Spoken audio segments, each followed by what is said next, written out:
हम जीते जी इनको छोड़ेंगे नहीं, चाहे घर के लोग हों, चाहे बाहर के लोग हों, चाहे जितनी भी प्रशासन या जो भी है, जो भी कितनी भी कोशिश करेगा, तो हम लोग साथ छोड़ेंगे तो एक साथ मर के छोड़ेंगे, वरना कोई छोड़ा नहीं पाएगा। फिर आपको कोई दिक्कत नहीं है इनके साथ रहने में? जी नहीं, कोई भी दिक्कत नहीं। और जो आप लोग बार बार सवाल कर रहे हैं कि ऐसा कोई हो सकता है कि फिर ये दोबारा शादी करेंगे, तो हम ये कहेंगे कि हमारी तरह हर लड़की की गुहार तो अनसुनी नहीं की जाएगी। इस वीडियो को देखकर काफ़ी लड़की को प्रेरणा मिलेगी कि वो शादी करने से पहले बेशक वो अपने माँ बाप से शादी करें, लेकिन हम यही उन लड़कियों से कहेंगे कि जब तक आप उनसे बात ना कर ले, उनसे मिल ना ले या उन्हें पूरी अच्छी तरीके से जान ना ले, आप शादी मत करिएगा। चाहे वो आपके माँ बाप कितना भी कहें, हो सकता हो माँ बाप के साथ भी धोखाधड़ी हो सकती है। ज़रूरी नहीं है कि हर माँ बाप ये जान लें कि कैसा लड़का है कैसा नहीं। बहुत से आजकल के कहते हैं कि दुनिया मॉडर्न हो चुकी है, और सच में मॉडर्न हो चुकी है, इतनी मॉडर्न हो चुकी है कि किसी भी लड़की को फंसा करके उसके बाद उसकी ज़िंदगी तबाह कर दी जाए, और उसके बाद भी उससे गुहार की जाए कि नहीं, उसकी मीडिया पर नहीं डालनी चाहिए। और हम यही कहेंगे कि लकी उपाध्याय जी से भी यही कहेंगे, प्रिंस उपाध्याय से यही कहेंगे कि हमने उस वक्त भी आपसे जब देवा डाइवोर्स मांगने के लिए हम लोग आए थे, अप्रैल से पहले जब हम लोग शादी करने जा रहे थे, अप्रैल से पहले की बात है, कोर्ट मैरिज मेरी अप्रैल में हुई। और इसलिए मैंने कोर्ट मैरिज किया क्योंकि मैंने इनसे पूछा इस चीज़ को, और इस चीज़ के लिए मैंने इनसे कहा भी सुभाष यादव जी से, ये आपकी तरह नहीं थे कि नहीं चलिए ठीक है। अगर मैं यही कोशिश कर रही थी जानने की नहीं, अगर ये कल हमारे साथ ऐसा कुछ करते हैं आपकी तरह से, तो हम क्या करेंगे। इसीलिए मैंने इनसे यही कहा कि नहीं, आप हमारे साथ कोर्ट मैरिज चल के करिए, तभी हमें विश्वास होगा कि आप हमें कभी छोड़ेंगे नहीं। तो इन्होंने हमसे यही कहा कि अगर आपको इसी पर विश्वास है तो ठीक है, हम आपके साथ कोर्ट मैरिज करने के लिए तैयार हैं। तो उस पर भी वो तैयार हो गए। और रह गई बात लकी आपकी कि ये करोड़ों और लाखों रुपए के गहने की बात, तो गहना तो हमारा था और शादी तो आपकी प्रिया उपाध्याय की दूसरी थी। इसी की वजह से आप लोगों ने मंदिर में की। प्रिया उपाध्याय की ये पहली शादी नहीं है, प्रिया उपाध्याय की ये दूसरी शादी है। उनके माँ बाप ने ये दूसरी शादी की और बहुत लोगों से छिपाकर की गई है, और इसके बारे में हमें पता था।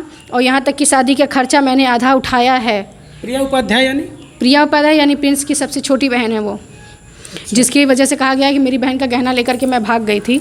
तो मैं यही कहूँगी, अगर मैं आपका गहना लेकर के भाग गई थी, आज मैं इस कंडीशन में भागते भागते इस नहीं होती।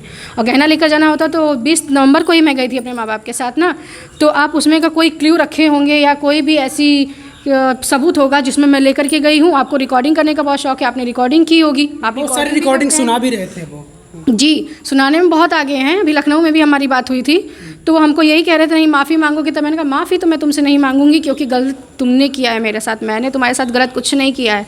मैं तो अपना जीवन ख़त्म करने गई थी, वो तो भगवान की देने की कहाँ से उन्होंने मुझे जीवन दान दे दिया। कहते हैं ना कि जाके रखे साइयाँ मार सके ना कोई, तो शायद हमारे जीवन में यही था। सुभाष यादव जी का आना लिखा था, इसलिए आपका जाना लिखा था, और मैंने तो आपके साथ बहुत कोशिश की, लेकिन आपने हमारे साथ एडजस्ट होने की कोशिश नहीं की। अपने परिवार से आपने बातचीत हो रही है या नहीं हो रही है माँ बाप से आपके? मेरे पिताजी से मुझसे तब से नहीं बात हो रही है जब से उन्होंने सुना है कि नहीं मैंने ऐसा कुछ किया है। वैसे यार तो सब कुछ सच्चाई जानते हैं कि लकी उपाध्याय कैसे थे, प्रिंस उपाध्याय कैसे थे, क्योंकि मेरे मायके भी जाकर के ऐसा काम कर चुके हैं, मेरे बाप पर हाथ उठा चुके हैं। उन्हें क्या कहते हैं कि गुंडे बुलवा के मरवाने की भी बात हो चुकी है। तो उस वक्त मैं लकी उपाध्याय को अपना सम्मान समझकर चली आई थी कि नहीं, पति सब कुछ होता है शादी के बाद, माँ बाप कुछ नहीं होते।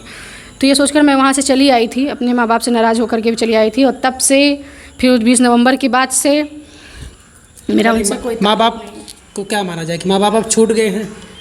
जैसे उम्मीद है, यानी माँ बाप से बातचीत माँ बाप हमारे छूट गए, उम्मीद है छूट गए हैं? जी, हमारे माँ बाप छूट गए हैं। कभी कदार छोटा सा भाई है, कभी ये कदम जाएगा उस तरफ? जैसे कि अगर जीवन में वो हमें एक्सेप्ट कर लेते हैं तो हम जाएंगे, और अगर वो एक्सेप्ट नहीं करते हैं तो फिर हम नहीं जाएंगे। अगर उन्हें ऐसा लगता है कि हमने कोई गलत कदम उठाया है या अपने जीवन को बचाकर बहुत गलत काम किया है, तो हम फिर कभी उनके यहाँ कदम नहीं रखेंगे। लेकिन अगर उनको लगता है कि नहीं हम सही हैं, तो हम अपने पापा से, मम्मी से या अपने रिश्तेदारों से, रिलेटिव से सपोर्ट मांगेंगे, और आप लोगों से भी सपोर्ट ही मांगेंगे कि आप लोग सपोर्ट करिए। क्योंकि जो जो काम हमने नहीं किया, प्रिंस उपाध्याय ने किया, मरवाना पीटाना, हर एक चीज़, सब कुछ जगह से कोर्ट कचहरी से हम लोग लौटे हुए हैं, इसलिए हमारा डालना ज़रूरी था। और उनको मैंने मना भी किया था कि मीडिया पे आगे कोई वीडियो नहीं आनी चाहिए, लेकिन उन्होंने मैं मना करने के बावजूद भी परसों की दोपहर की वीडियो डाली, जिसकी वजह से मुझे अपना भी वीडियो डालना पड़ा, क्योंकि अब मेरे लिए सच्चाई बताना बहुत आवश्यक हो गया था। चलिए, इनकी पूरी कहानी आप समझ गए होंगे। इसके पहले हालांकि आपने वीडियो देखा होगा प्रिंस उपाध्याय का, उनकी माँ का। इनके ऊपर बहुत सारे आरोप लगे थे और कैसी परिस्थितियाँ आई कि जिसको लेकर इन्होंने इतना बड़ा फैसला लिया, और जो साथ में सुभाष यादव हैं ये भी इतना बड़ा फैसला ले लेते हैं। इस समाज के बारे में ना सोचते हुए, इस अपने परिवार के बारे में ना सोचते हुए इन्होंने इतना बड़ा फैसला लिया। ये पूरे वीडियो में आपको पूरी बातचीत से समझ आ गया होगा कि आखिर कौन सी परिस्थितियाँ ऐसी आई इनके सामने कि इन लोगों को इतना बड़ा फैसला लेना पड़ा। प्रिंस उपाध्याय तो गाना गा गा करके अपना दर्द बयां करते हैं। रिलेटिव्स ने हमको जब से छोड़ा है तब से यही हमारे सब है, माँ बाप या जो कुछ भी हो, इन्हीं का परिवार हमारे लिए सब है। जो बेटियां हैं इनकी, उन्हें भी हम अपनी बेटी ही मान रहे हैं और मानते आए हैं। इसी की वजह से अपने रिलेटिव्स के लिए हम कुछ कहना चाहेंगे कि हमारे रिलेटिव्स तो नहीं मान रहे हैं, लेकिन ये कहेंगे अगर थोड़ी सी भी हो तो ये गाना आप जब शादी आप लोग करते हैं अपनी बेटियों की, हर पिता से मेरी ये गुजारिश है हाथ जोड़कर, उन्हीं के लिए ये गाना है कि जब एक लड़की का कन्यादान आप करते हैं तो उसे सीता बना करके दे तो देते हैं राम को, लेकिन आप ये नहीं जानते कि वो राम है या रावण, किस भेष में है वो। तो मैं पहले अपने रिलेटिव्स के लिए 2 लाइन कहूँगी। सच बात पूछती हूँ बताओ न बाबूजी, छिपाओ न बाबूजी, क्या याद मेरी आती नहीं,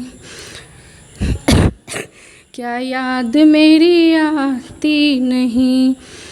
एक बात पूछती हूँ बताओ न बाबूजी, छुपाओ न बाबूजी, क्या याद मेरी आती नहीं।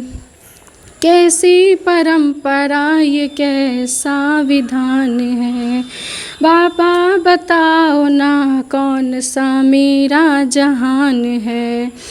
आधा यहाँ आधा वहाँ जीवन है अधूरा, कैसे करूँगी मैं ये अपन जहान से ये पूरा। क्या आपका भी प्यार अधूरा है बाबूजी, बताओ न बाबूजी, क्या याद मेरी आती नहीं। सच बात पूछती हूँ बताओ न बाबूजी, छुपाओ न बाबूजी, क्या याद मेरी आती नहीं। इन्होंने सब कुछ अपना छोड़ दिया है आपके भरोसे। इनका ससुराल छूट गया, इनके पति छूट गए, इनकी सास छूट गई, इनके माँ बाप छूट गए और सब कुछ ये आपको मान रही हैं। कभी हाथ छोड़ेंगे नहीं ना, आपने हाथ थामा इनका तो कभी नहीं, हम जीते जी इनको छोड़ेंगे नहीं।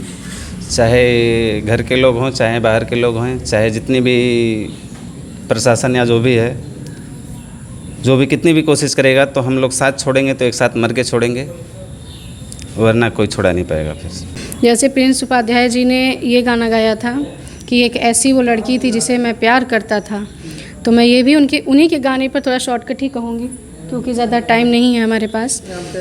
तो जैसे हम ये कहना है हमें कि प्रिंस उपाध्याय जी ने हमारे लिए गाना गाया था कि ये गाना उन्होंने हमारे लिए गाया था कि एक ऐसी वो लड़की थी, तो उनके लिए मैं गाऊँगी। जीती थी जिसके लिए मरती थी, एक ऐसा दरिंदा था जिसे दिन रात मैं पूजती थी, एक ऐसा दरिंदा था जिससे दिन रात मैं डरती थी।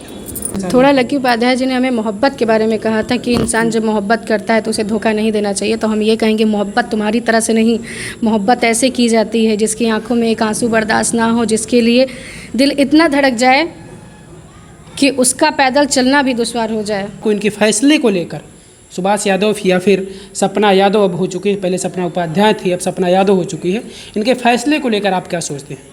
कमेंट करके हमें अपनी प्रतिक्रिया जरूर दीजिएगा।